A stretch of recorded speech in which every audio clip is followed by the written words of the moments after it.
going to start recording. So welcome everyone. So we're going to get started now. People can still join in as they come along. We're going to record this presentation to put on our YouTube channel later on. So stay tuned for that presentation. If you have friends who missed today, they can join in at our future events and also view them later on online. So we're going to get started with the first speaker today is Clement Kent. Dr. Clement, so he's pollinator genetics at York University, where he's an adjunct professor. He's also vice president of the Horticultural Societies of Parkdale in Toronto, where he's led several projects creating pollinator gardens. And actually, before I put Clement on, I want a quick reminder. Again, everyone's muted. We have different presentations coming up momentarily. Every week, basically every week, we're aiming to have at least one presentation, sometimes two. So just check out our website. You can see on pollinationguelph.ca/upcoming events. There is a Zoom link there you can get, and also if you sign up in advance, you can get reminders 12 hours before starting. Yes, so just pre-register and stay up to date on all the different talks. A lot of really great talks. And so I'm going to stop sharing here, and Clement can share his presentation. And actually, I do want to also make a comment about Indigenous lands and where people are from. For example, Guelph is on the traditional territory of Adawandra, neutral people. We honor the original ancestors of this land, and also respect to our Haudenosaunee, Anishinaabe, Mississauga, and Métis neighbors. We strive to be accountable by acknowledging this history and cultivating respect in our relationships with our Indigenous neighbors and the land. So if you're from other regions of Canada or beyond, we encourage you to think about whose land you are on, and if it has been ceded land or unceded land, and kind of your responsibilities for learning more about the area and how to support the Indigenous peoples in your area.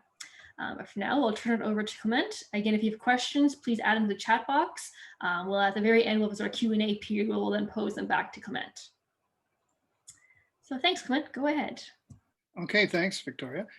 Hello, and thanks very much to the members of Pollination Guelph and to the members of the Horticultural Societies of Parkdale in Toronto for making this talk possible. You might wonder about why I'm wearing a hat when I'm sitting indoors. That's to keep all the climate change that's coming our way, like Hurricane Delta on Friday and other things, off my head. But I think maybe here in my bedroom, I'll survive for the next half hour without it. I'm going to tell you about Kathy's Grove. This is Kathy Andreychuk, former president of our Horticultural Society and a very lovely, giving person who died unexpectedly at the end of 2017. And over here is one of those alarming maps of what's going to happen in Southern Ontario. My remarks will hold true no matter where you are, but I'll use Southern Ontario as an example. So I'm going to talk about a garden we created called Kathy's Grove and climate change. So let's see here. Here we go. Kathy died unexpectedly, and she was a great member of the Horticultural Society, had been president and served most other roles. And the members of the Horticultural Society really wanted to do something permanent and long-lasting to remember her by. So we talked about it, and we decided that a good-sized pollinator garden would be an excellent way of remembering her. To do this, we put together a team and began surveying sites, and the City of Toronto was extremely helpful. And here's the team on what was supposed to be a mild, sunny November day. This is Canada after all. We're in Stanley Park, not the one in Vancouver, but in downtown Toronto. And behind our two landscape architects there, you see a row of mistakes. What do I mean by that? Those are Austrian pines that are now affected by a fungal disease. And to the right of them are a bunch of ash trees. There are more ash trees lining the road behind it. And there's a beech tree, all of them getting ready to die in the next few years. So we knew we had our work cut out for us. And we did a little meeting here in the lovely November weather to survey the site. And here we are looking down on the future garden, which at this point in time is just a little white. So that was the beginning of our site planning. And through the winter of 2018, we met, looked at plans, and had one of those interesting tug of wars that you can have when you have landscape designers and the lone ecologist, pollinator, biologist on a committee together. And just briefly, the landscape designers have their views of what make things look good, and I had my views of what make things pollinator friendly, and we strove to find a good compromise on those views. So we came up with a preliminary plan and submitted it to the city, who approved it. And in this, you can see that we did things like red buds, service berries, tulip trees, Ohio buckeye, yellowwood, sweet gum, etc. And that was deliberate because we wanted plants that could survive climate warming in Toronto. So let me talk about this with an example from California. This is from a recent paper looking at the valley oak in California. The valley oak is a major component of tree ecosystems in much of lowland California, and it's not too healthy right now. Things have gotten too hot for the valley oak. So this map over here on the left shows what they expect valley oak growth to look like 50 years from now if nothing is done. And the little areas that are green are where the valley oaks will still be growing happily, but the yellow-white areas are the parts of its current range where oaks will actually be suffering from declining growth. And this article was part of an effort to say, how can we help forestall some of this? And so they looked at how much this would be improved if they got stock from different areas, seeds from trees that were already growing in hotter parts of the range, and mixed them in with the cooler areas. And under the same modeling assumptions, but with adding in those genetic resources of the more heat adapted trees, you get much more green positive growth for the valley oak in California.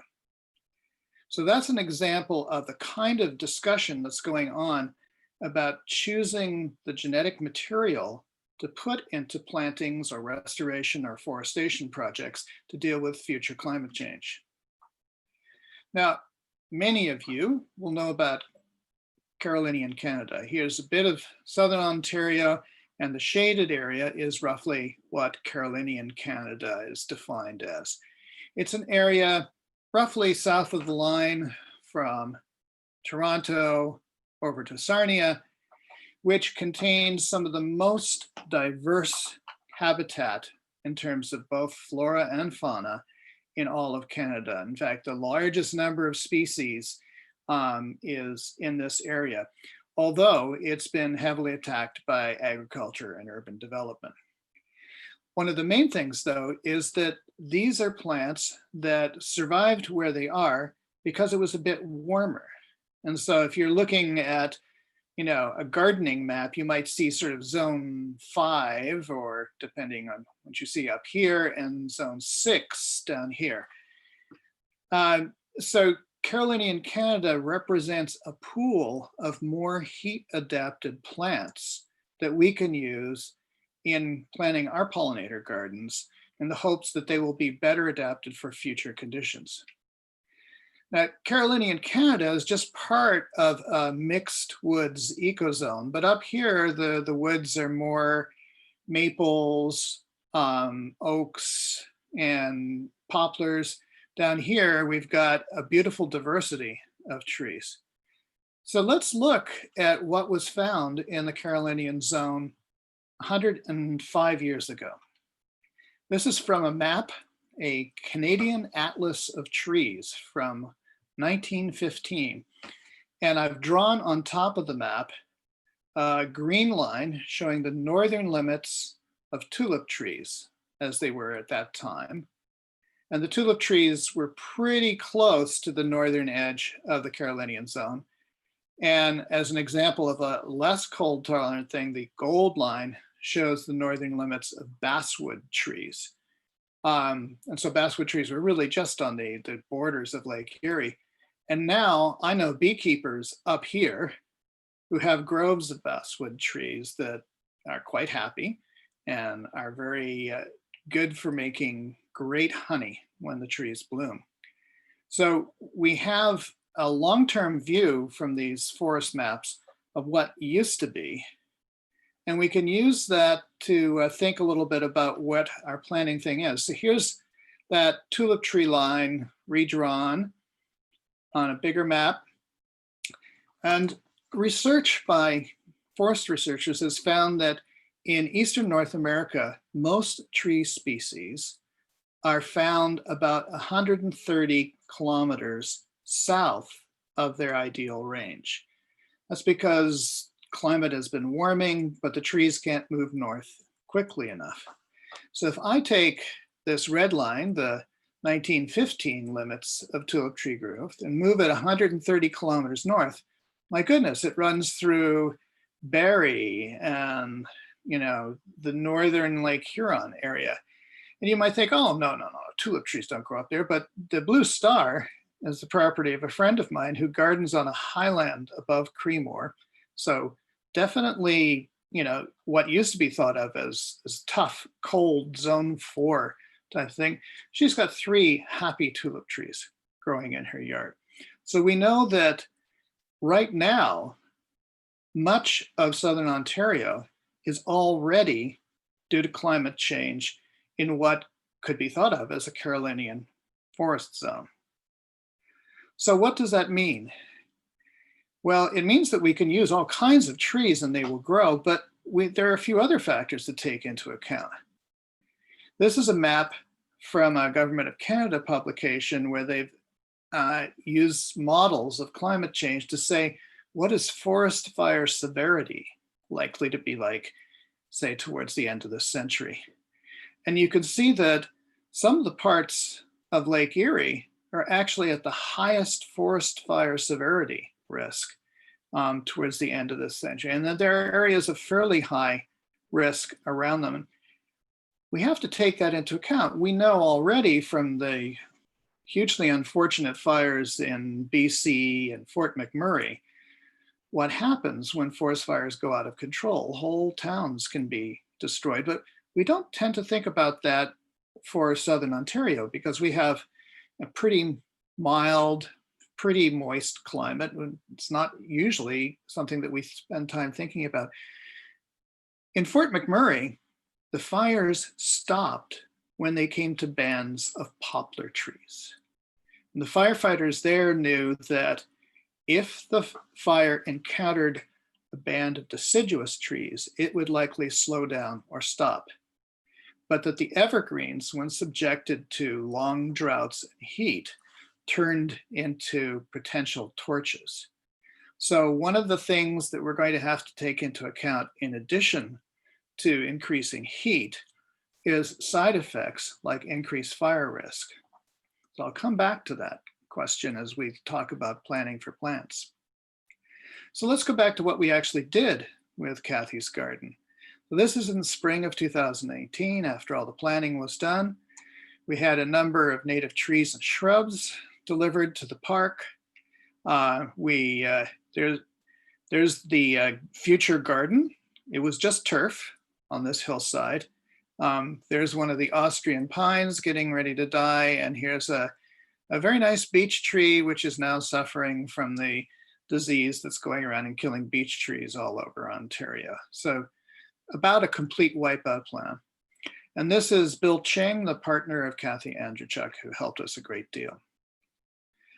This person is the saintly Brian Green, a former parks supervisor who was ever so helpful, and he got us a sod stripper.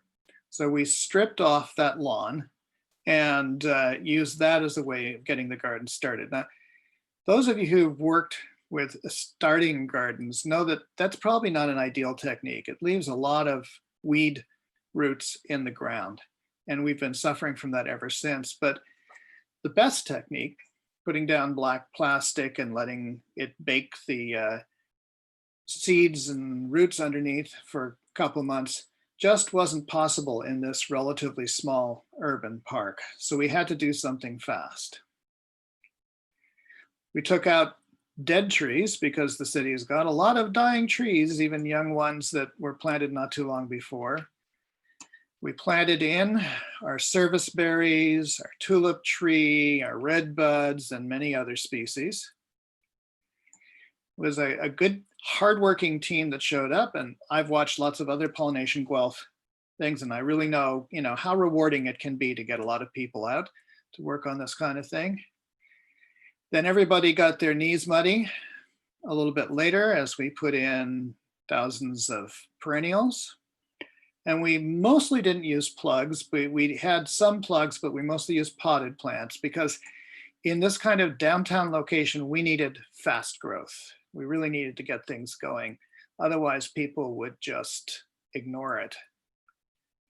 So there we are about a month after planting. So this is towards the end of June 2018. And not surprisingly, there's a lot of bare ground there, although in this side, things are filling in a little bit better.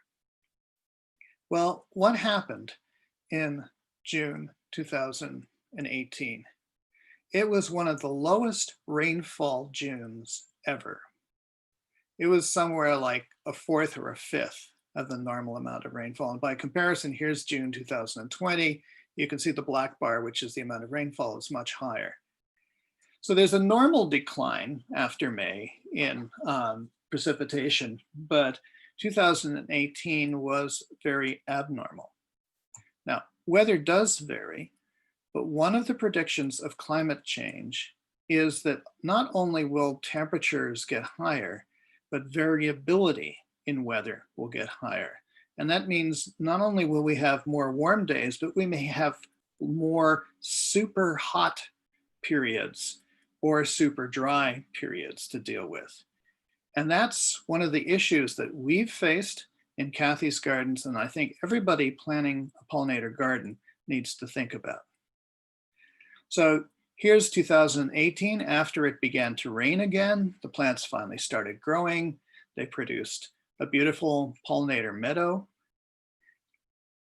We had swamp milkweed growing in this thing. It was completely happy, even though it's not a swampy location.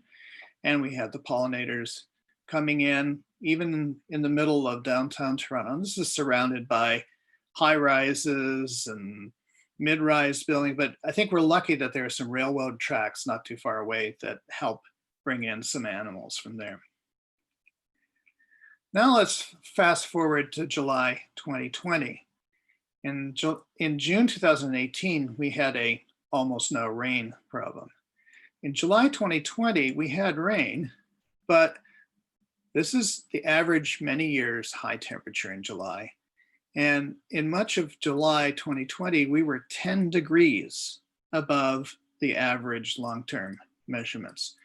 That's a huge difference. And so plants respond to soil moisture, and soil moisture is based on how much rain comes in, that's obvious, but how much evaporates. And how much evaporates is dependent on the temperature. The hotter it is, more evaporates.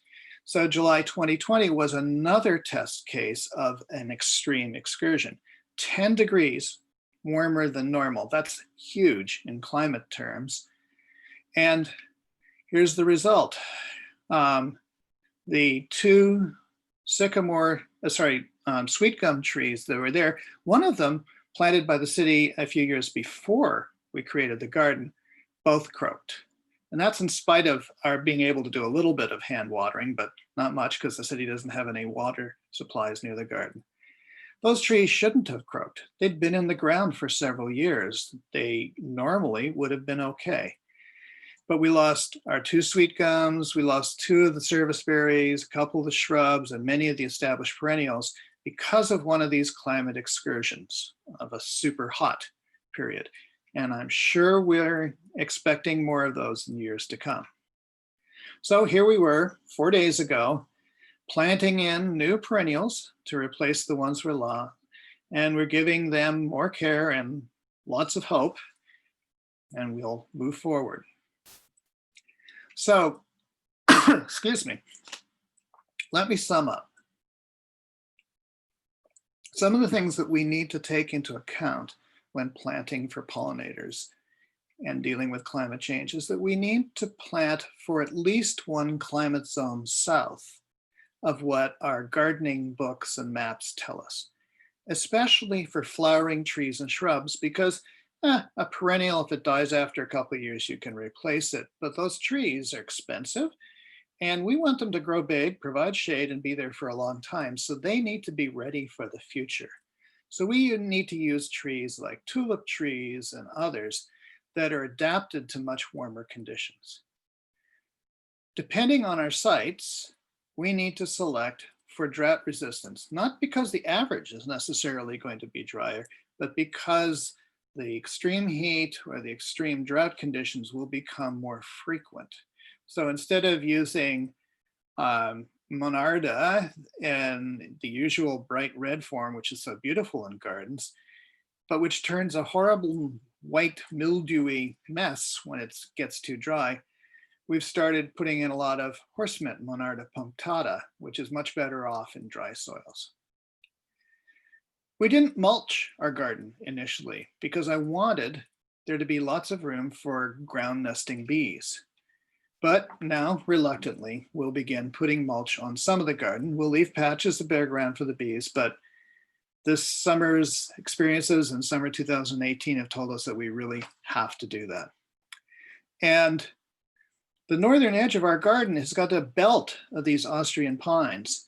If we had another drought, super drought, and somebody, one of the local vandals, of which Toronto parks have many, started a fire, we could have a mini forest fire there. We need to reduce batches of evergreens and make sure there's lots of deciduous trees between them to reduce fire risk.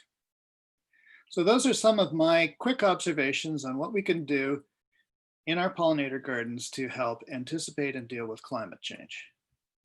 And so now I'd like to turn it back over to the organizers and look at your questions.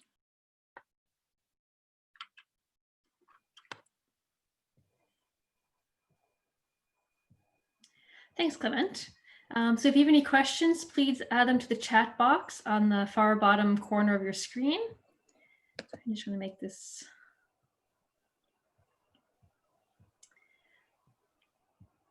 Yeah, thanks, Roberta.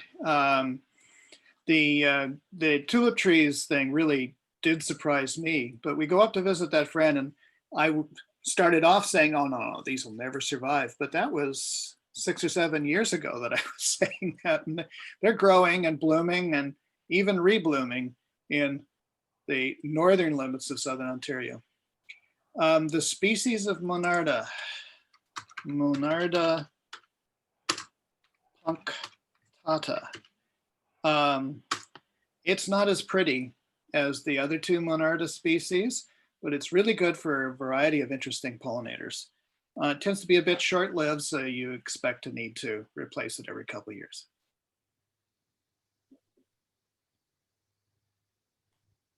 I would like to also mention that in a week and a half, there's going to be another talk, and this by Charlotte de Keyser, and she'll be talking about her studies, also primarily in Toronto, on what's happening as climate change shifts blooming times from trees like redbuds and how that affects the native bee community. So don't miss that one. Which perennials did best this summer with hot, dry conditions? Well, I'm looking at the garden now, and most of the asters did okay. And of course, the goldenrod too. They seem to get their roots down deeper. We also have 2 rows of native grasses, which put in very deep roots. On the shrub side, we put in 9-bark, and 9-bark has extraordinarily deep roots and is able to deal with that. We, not surprisingly, we lost the swamp milkweeds that were in there, but we'll reestablish them because in average years, they do just fine.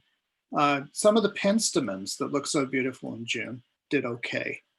And I could go on, but there's a long list of them. Let's see, where can you buy native species of plants for your tiny backyard planters and pots? Well, I might toss that one back over to Victoria or some of the other pollination Guelph people. It depends on where you are in the province or in the world. There are lots of native plant growers, and some of the regular nurseries have begun to provide native plant species. Yes, we checked out our website, pollinationguelph.ca, but you have a website page that lists on our actual page everything within about 2 hours or so of Guelph. And then at the bottom of the page, there are links to other native plant nurseries across Canada. So depending on where you are, you can just check out one of the links and see who is closest to you. Great. And Roberta's in Mississauga. One of the things of note is that the Loblaws garden centers just this year, and not all of them yet, have begun carrying native plants that are specifically labeled as such. This year was sort of an introductory year. And so we didn't have any in downtown Toronto, but I think there were some in sort of Mississauga and Hamilton and those areas. So even some of the big vendors are beginning to get into it.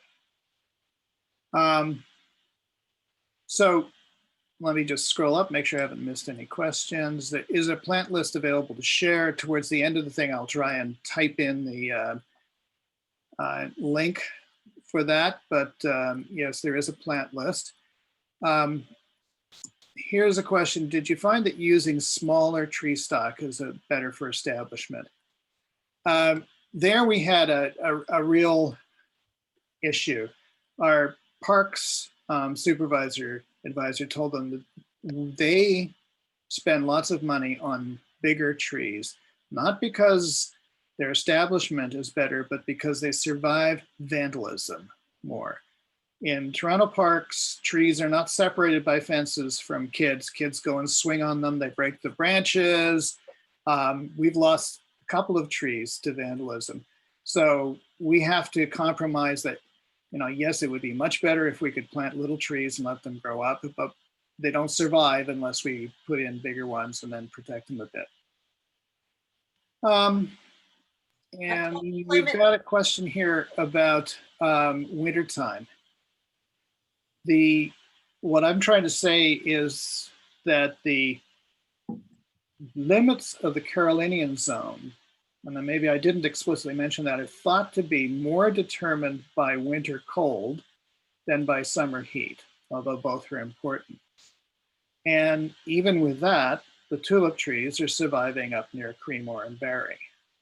So I think that a general phenomenon in Northern Hemisphere climate change is that winter temperatures are going up faster than summer temperatures.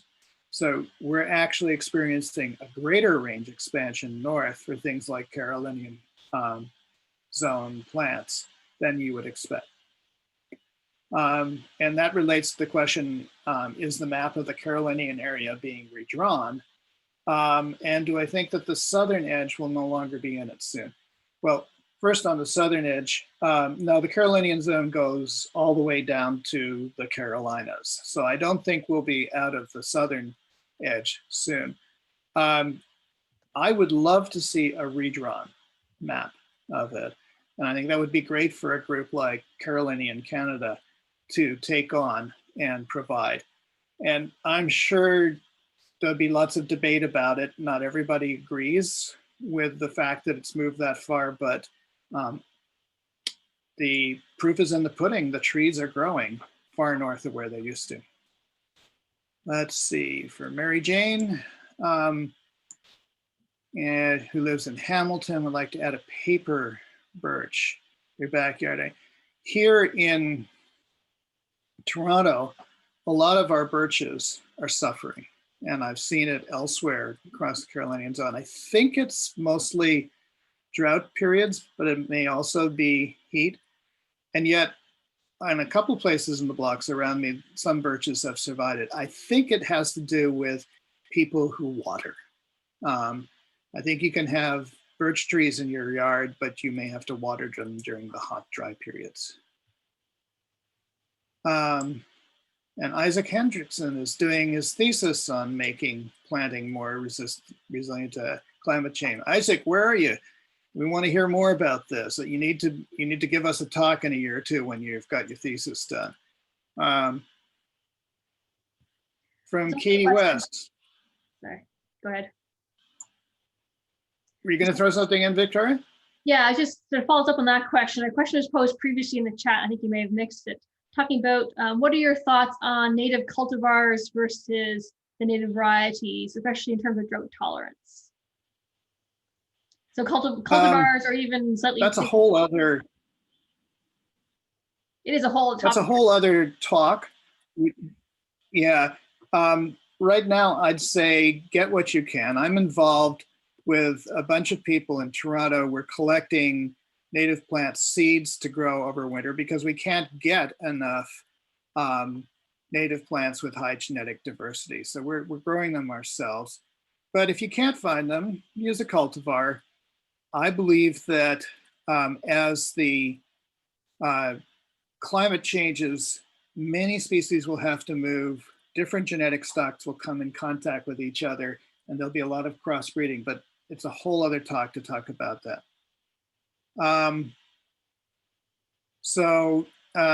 Katie West says she got a grant for native species from Verbinens.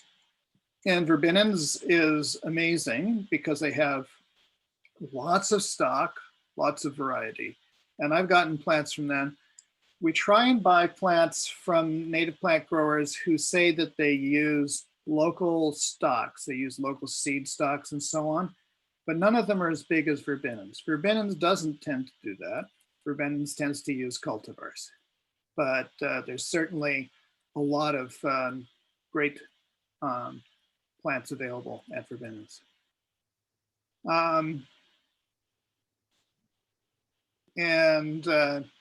So yeah, for Verbinens, we as a horticultural society have been able to do the orders from them. Any group can go and apply to Verbinens to become a buyer, and you just put in the name of your group. That they don't really care as long as you can give them the money. They just, and then you get a car or a truck to go and pick it up if you can. There's lots of places though, and I think the Pollination Guelph and the Carolinian Canada and North American Native Plant Society websites will all give you contact information for people who specialize in native plant growth. I drove up to Tottenham last week to pick up a car full of native plants from people who do grow from locally sourced seed and so on. How are we doing there? Oh, thanks. I think we're going to wrap things up there. We're just getting a little bit past our 11 o'clock end time. So I want to thank you quite a bit for coming on today and talking to us. I think we raised a lot of questions about planting for climate change, like planting for a full zone south. We're so used to planting, for our particular area that we need to think now about the future and what will survive in the future, not just now, but in the future. So I want to do a big shout out to all our sponsors. I have a few scrolling through the slides here, as well as all of you for coming here today and sharing your thoughts and opinions. If you missed the first part, Dr. Kent's talk, it will be on YouTube in the coming days. We also have a series of talks coming up in the next about 3.5 weeks. Every week, Tuesday or Thursday, we're having a daytime or evening talk. So please check those out. Check out our website, pollinationguelph.ca, for links to how to register for those talks. And we look forward to seeing you at future events. So thank you all for coming and have a wonderful week. And hopefully we'll see you all next Tuesday at 10:30 Eastern for our next talk. Thanks, everyone. We can wave. Goodbye. Hey, so what was the peak enrollment in there? We had about 40, I think. Well, that's great.